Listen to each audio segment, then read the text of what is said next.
Oke, belajar lagi bersama Pak Rizdi. Kali ini kita punya soal latihan, kemudian nanti kita akan bahas sampai ngerti banget. Silahkan dicoba dulu, dikerjakan sebelum kalian melihat pembahasannya.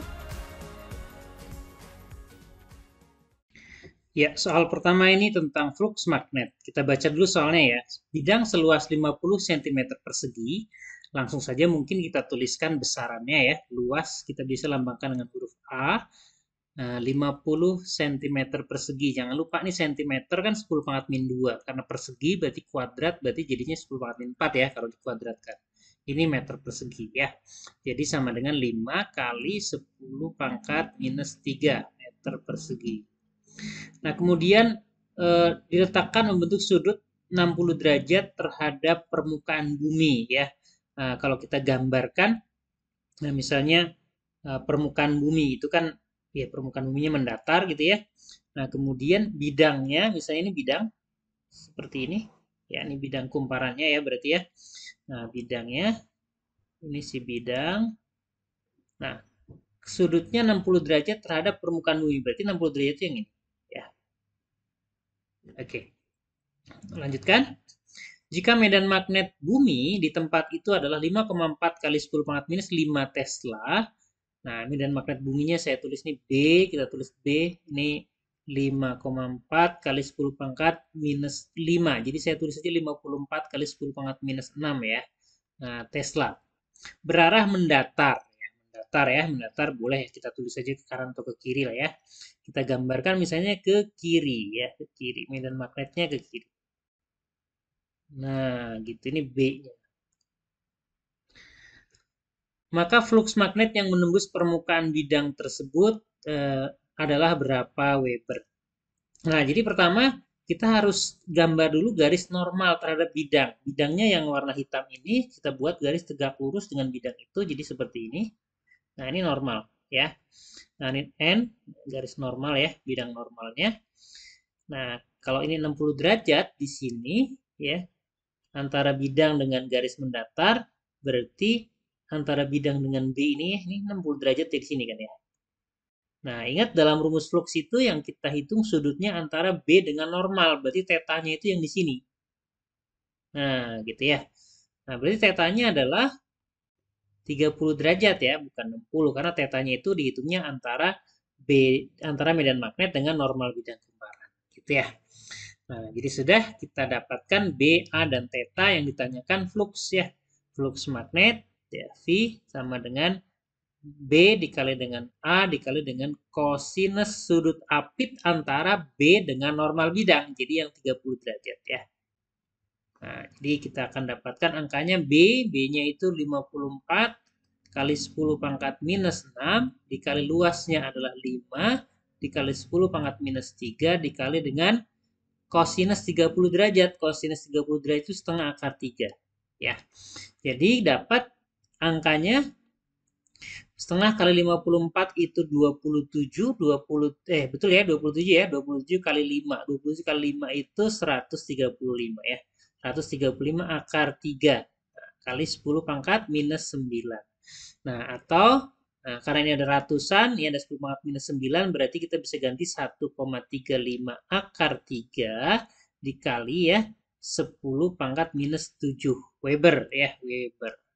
Nah, semuanya sudah pangkat minus 7, berarti kita harus hitung angka depannya ini ya.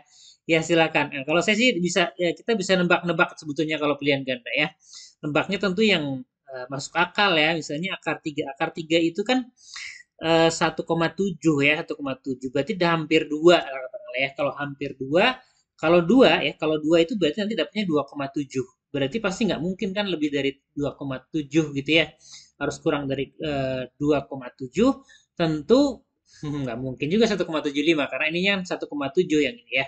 Berarti ya pasti harus yang ini ya. Jadi silahkan nanti kalian cek ya, ada kalkulator di dekat kalian atau di komputer kalian konfirmasi dengan hitungan secara mesin ya, kalkulator. Tapi insya Allah jawaban saya benar.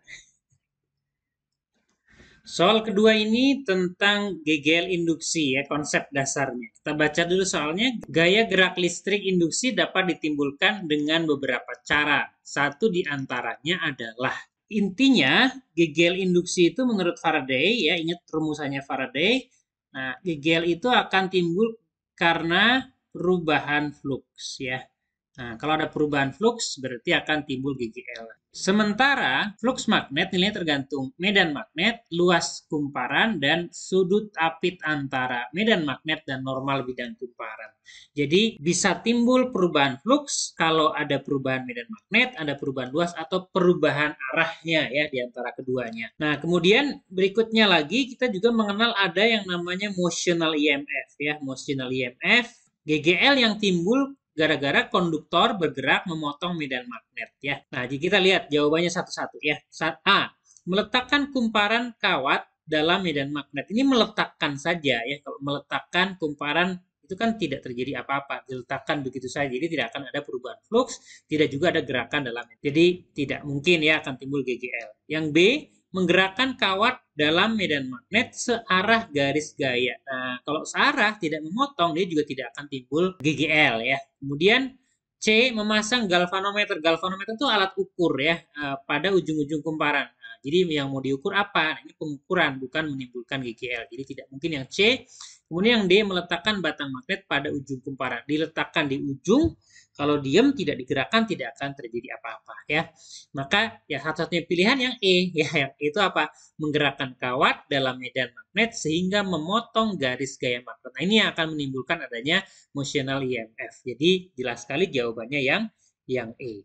Oke, kita bahas pertanyaan ketiga. Flux magnet yang melingkupi suatu kumparan tertutup besarnya berubah terhadap waktu menurut persamaan V sama dengan 4T dikurang 2 minus 2 kurung tutup kuadrat. Jadi kuadrat. Nah, untuk memudahkan penghitungan, ini sebaiknya kita kuadratkan dulu saja.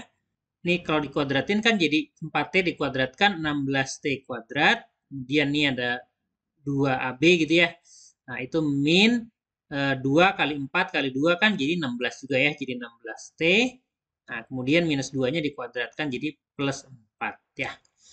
Di mana V dalam Weber dan T dalam sekon. Jika hambatan kumparan adalah 4 ohm, maka kuat arus induksi di kumparan tersebut pada T 1 detik. Nah, ini ciri bahwa yang ditanyakan itu berarti arus sesaat ya, karena kan yang ditanya pada T tertentu ya, T1 di sini ya, T1. Nah, jadi untuk menjawab soal ini kita bisa cari dulu GGL-nya. GGL-nya menurut Faraday ya sama dengan, nah ini kan melingkupi satu kumparan. Jadi kita anggap aja N-nya sama dengan 1 ya. N-nya sama dengan 1 berarti kita bisa pakai persamanya dV per dt saja ya. N-nya kan 1 ya.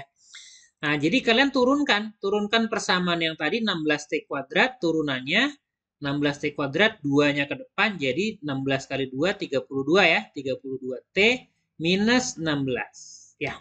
Nah, mudah saya kira ya, tidak sulit. Kemudian yang diminta adalah pada T1 berarti GGL pada T1, GGL masukin angka T1 jadi sama dengan 32 dikali 1 dikurangi 16. Jadi dapat sama dengan 32 dikurangi 16 ya 16 volt ya. Kemudian yang diminta adalah kuat arus ya I. I tentu saja hukum ohm saja ya. Tegangan atau GGL dibagi dengan hambatan ya. Jadi GGL-nya barusan dihitung 16 volt, kemudian hambatannya 4 ohm, jadi 16 dibagi 4, 4 ampere. Jadi cukup jelas jawabannya yang I ya. Insya Allah mudah ya.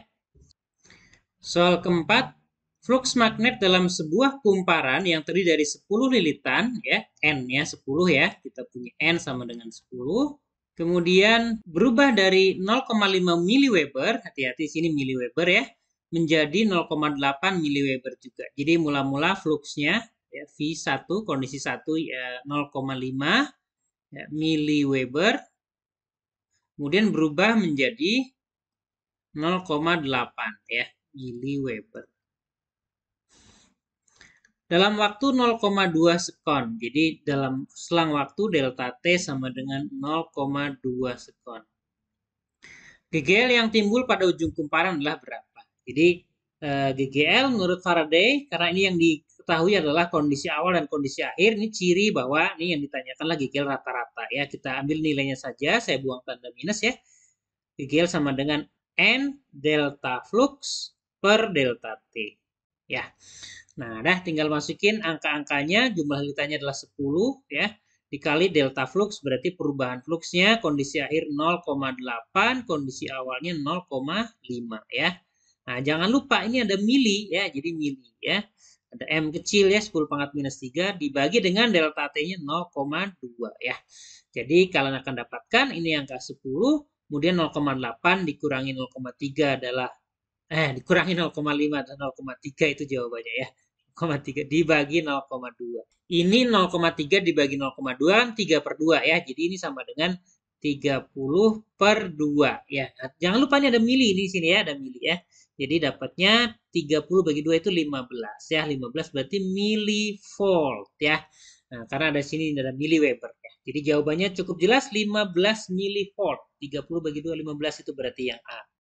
Oke, sekarang kita bahas soal kelima. Rangkaian tergambar berada dalam medan magnet homogen yang besarnya berkurang 150 Tesla per sekon ya. Jadi ini ada informasi tentang medan magnet yang besarnya berkurang. Nah, jadi kita bisa tuliskan ini sebagai perubahan medan magnet ya. Per satuan waktu karena di situ ada per sekon ya. 150 ya Tesla per sekon. Pertanyaannya, pembacaan ammeter, ammeter itu ampere meter ya, yang ini ada lambangnya huruf A di lingkaran itu ya, akan menunjukkan angka berapa ampere. Jadi dalam soal ini kita melihat ada dua sumber arus. Yang pertama adalah sumber arus yang berasal dari baterai. Yang ini ya. Nah, tentu kalian sudah mempelajari rangkaian arus arah.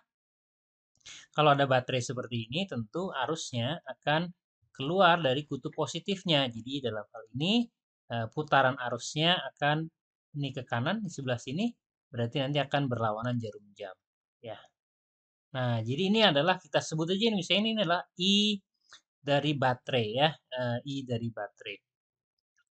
I dari baterai ini mudah saja bisa kita tentukan nilainya menggunakan hukum Ohm ya. Sederhana sekali, masih ingat mudah-mudahan hukum Ohm. I ya, I dari baterai ini kan sama dengan GGL dari baterai dibagi dengan hambatan rangkaian ya. Jadi kita akan punya 5 volt dibagi dengan 10 ohm. Jadi kita akan dapatkan arus yang dihasilkan oleh baterai adalah 0,5 ampere. Nah, kemudian sumber arus yang kedua adalah dari arus induksi. Kenapa ada arus induksi? Karena rangkaian ini berada dalam medan magnet dan besarnya berkurang. Jadi ada perubahan medan magnet dalam rangkaian ini ya. Nah, ingat prinsip Faraday, kalau ada perubahan flux, maka akan timbul GGL induksi. Nah, jadi kita cari GGL induksinya ya, GGL induksi. Kita lambangkan seperti Faraday seperti ini ya, GGL induksinya sama dengan besarnya ya, kita cari besarnya saja, N delta flux per delta T. Gitu ya. Nah, di mana N-nya tentu sama dengan 1 karena memang kumparannya atau rangkaian ini kan cuma satu putaran saja kan ya. Jadi N-nya sama dengan 1. Kemudian delta V-nya itu bisa kita ganti dengan delta flux itu B kali A ya. B kali A ini per delta T. Dan rangkaian ini kita tahu ada gambarnya di situ. Luasnya kan tetap ya, luasnya tidak berubah. Berarti luas A itu bisa kita keluarkan dari delta itu ya. Jadi tinggal A delta B per delta T. Nah, kita akan dapatkan luasnya ini 10 kali 10, 100. Tapi jangan lupa itu cm. Kita ubah ke meter persegi, jadi 10 pangkat minus 4. Delta B per delta T-nya adalah 150. Kita dapatkan GGL-nya dari sini 1,5 ya, 1,5 volt. Nah, kemudian langkah berikutnya adalah kita mencari arah arusnya, arah arus induksi. Nah, caranya adalah, nah dari kalimat tadi disebutkan besarnya berkurang. Nah, ingat prinsip Lenz ya, hukum Lenz ya. Di sini kita bisa simpulkan ya bahwa flux itu berkurang. Ya, flux itu berkurang karena medan magnetnya berkurang, ya kan? Karena flux berkurang, nah maka akan muncul B induksi ya, B induksi yang searah dengan yang ada ya. Nah, karena prinsipnya melawan perubahan. Kalau berkurang, berarti harus ada yang nambahin gitu ya. Jadi akan muncul B induksi yang searah dengan. Artinya karena di sini ada B yang arahnya silang masuk bidang gambar, nah berarti B induksinya pun masuk bidang gambar karena searah ya. Berarti B induksinya silang seperti ini. Nah, kemudian dari sini kita bisa tahu bahwa menggunakan aturan tangan kanan kita bisa menentukan arah arus induksinya itu ya menggunakan aturan tangan kanan nih jempol atau ibu jari itu menuju atau menunjuk ke monitor, maka jari yang 4 itu akan muter searah jarum jam. Jadi searah jarum jam seperti ini. Ini adalah arah arus induksinya. Nah, arus induksinya sendiri berapa besarnya? Nah, arus induksi tentu saja besarnya adalah GGL induksi dibagi dengan hambatannya, hambatan rangkaian ya. Berarti 1,5 dibagi dengan 10. Berarti kita dapat arus induksinya 0,15 ampere gitu ya. Nah, dan dari gambar kita bisa melihat bahwa arus yang dari baterai ya dengan arus induksi itu berlawanan arah. Nah, berarti nanti akan saling mengurangi gitu ya. Nah, maka angka yang ditunjukkan oleh ampere meter ya, kita sebut aja I yang ditunjukkan oleh ampere meter adalah selisih dari arus yang dihasilkan oleh baterai dengan arus induksi. Nah, gitu ya. Jadi kita akan dapat 0,5 dikurangi 0,15. Nah, jadi berapa tuh? 0,35 ya, 0,35. Nah, kita akan dapat jawabannya yang di sekarang. Mudah-mudahan bisa dipahami ke-5 soal yang sudah kita bahas ya, dan mudah-mudahan manfaat untuk bekal ujian-ujian kalian.